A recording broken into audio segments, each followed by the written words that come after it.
Some time ago, I was invited to minister in a prison, and when it was time for me to minister, as I mounted the platform, I was very quiet. I was quiet in such a way that all eyes were fixed on me. But I was quiet because of what I saw, and tears ran down my cheek. I had to use the towel I was holding to wipe my face quickly before they noticed that much.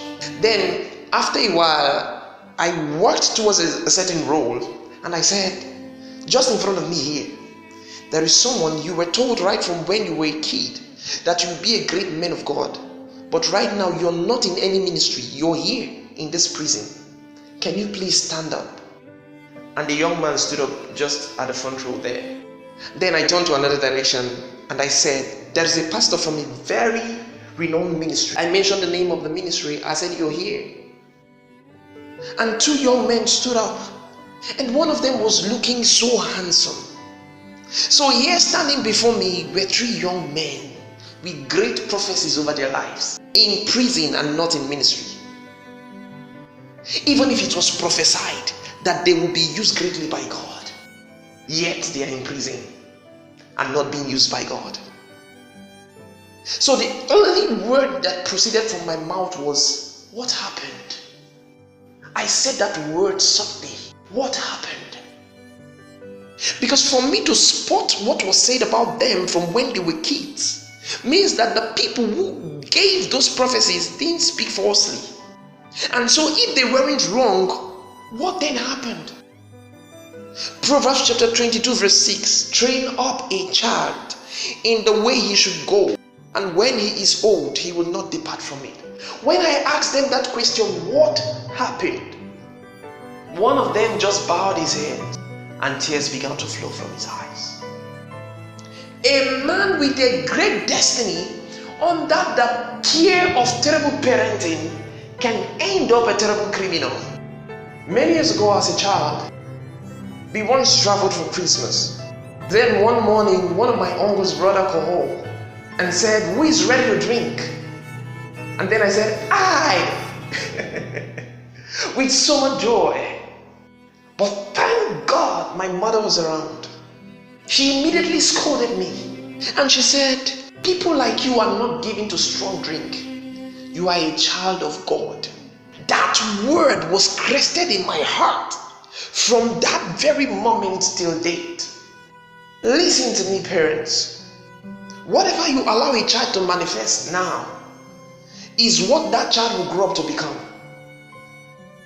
I have seen parents who take their children to 18 plus rated parties. Some will even give their child a bottle of alcohol and say, stay that side and party. Have you seen some mothers raise their daughters by way of preparing them for a party? You see a little girl of about 6 years who has already been trained to be comfortable wearing skimpy clothes. Now listen to this. I have seen some girls who are not very decent, but they can't wear skimpy clothes because they are not used to it. And I have also seen some girls who are supposed born again, but they struggle to wear clothes that cover them properly because of their upbringing. Even when they wear long skirt, they will unconsciously raise it up until it becomes short. Some will wear a shirt that covers their buttocks properly, but will unconsciously raise it up to reveal the buttocks because of the upbringing. Yet the other one is not even decent, but cannot be comfortable wearing something that is very revealing. Even if that child is born again, you see your upbringing will be a signature in their lives that they may struggle with forever if care is not taken. Your son who is 19 is flourishing with a young girl and you don't do anything about it. Because if there should be pregnancy, it's not your son that will be pregnant. So you're quiet. It's the girl's life that will be messed up, not your son. So for that reason, you do nothing. Some people will even go as far as sending the girl on errands. Your son is not working.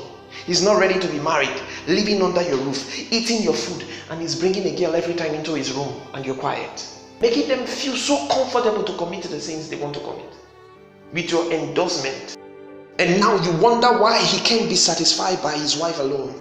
Do you think it will be easy when as a young chap, he has already gotten used to testing different girls? He started dating from 18, from 17, 16. Before he got to 29, he had already dated up to 7 to 11. He has slept with up to 15 to 17 girls. Now you want him to be satisfied by just one woman. That's going to be difficult. You see parents using words like, let them do what makes them happy. No, a child should not be allowed to do what makes the child happy. A child should only be allowed to do what is right. Because the future is at stake.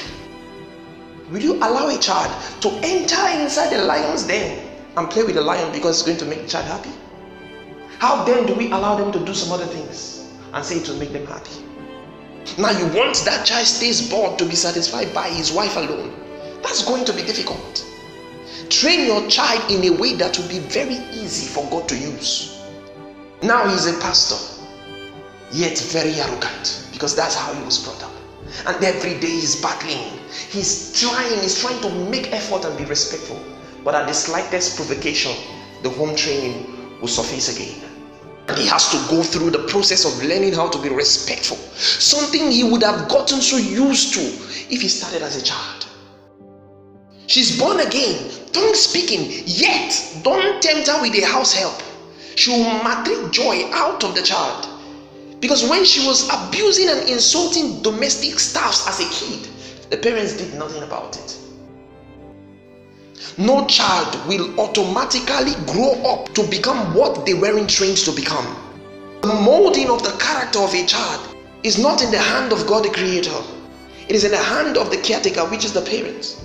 You can give a mixed cement any shape of your choice. But if you try to bend a solid block, you may likely break it. Train up a child in the way that that child should go. And when he is old, he will not depart